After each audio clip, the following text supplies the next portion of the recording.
Hello friends, in today's video we are going to see optimal binary search tree printing part. So first of all, as you can see here, this is the root table which I have filled in previous video, that is bottom of video. And one more thing, if you have not watched that video, then please go and watch that video first. Otherwise it will be very difficult for you to understand this video directly. Now as you can see here, this is root table, and this is key list, and this is frequency list. And this is the function which will do the thing for us.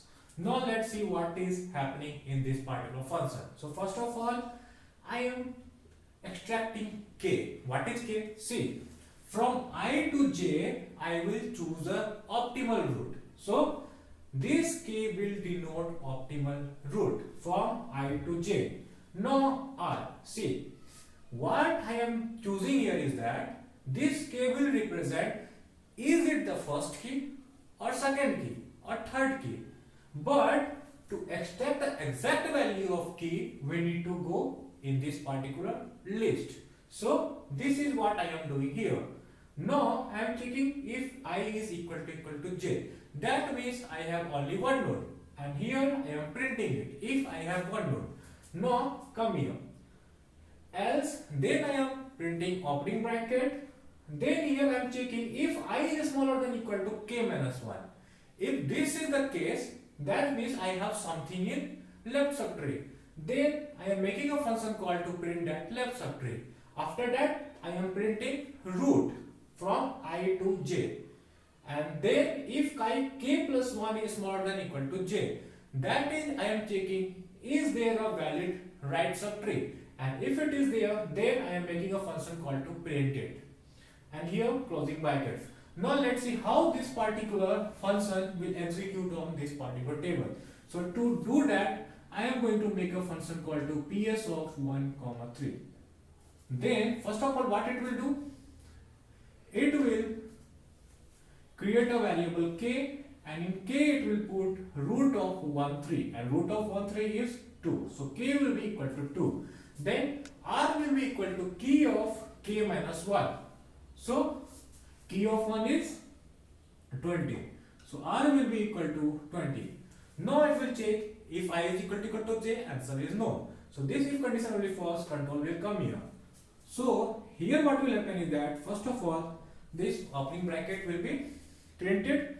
Then this if check. See, I is 1 here, k is 2 here. So I is equal to 1, k minus 1 is equal to 1. So this condition will be true, and a call will be made to ps of 1, k minus 1.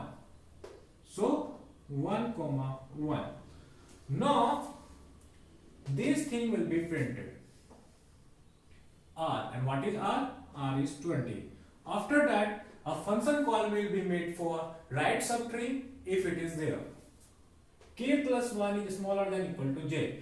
K plus 1 is equal to 3 and j is equal to 3. So this condition will be true, and a function call will be made to ps of 3, 3, and here closing bracket. Now this particular function will come for its execution. So what it will do for first k. K is equal to root of I, j. I is 1, j is 1. So root of 1, 1. It is 1. So k will be equal to 1. Now r is equal to key of k minus 1. So 10. After that, this condition will be true, and as you can see here, I am printing this, and better than I am printing this. So 10 will be printed. Now let's see what this will do. ps of 3, 3. First of all, k. This one. K will be equal to root of 3, 3. And I is equal to 3, j is equal to 3. So 3. Now r is equal to key of 3 minus 1. R is equal to key of 2. So 30. And from here 30 will be printed. So let's see what we have done till now. First of all, this will be printed. Then this bracket will be printed, this and this. 10. And then this will be printed. 20. Then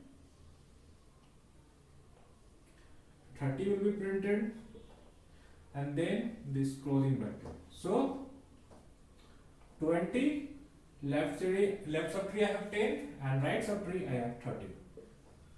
So this is how this function is going to work.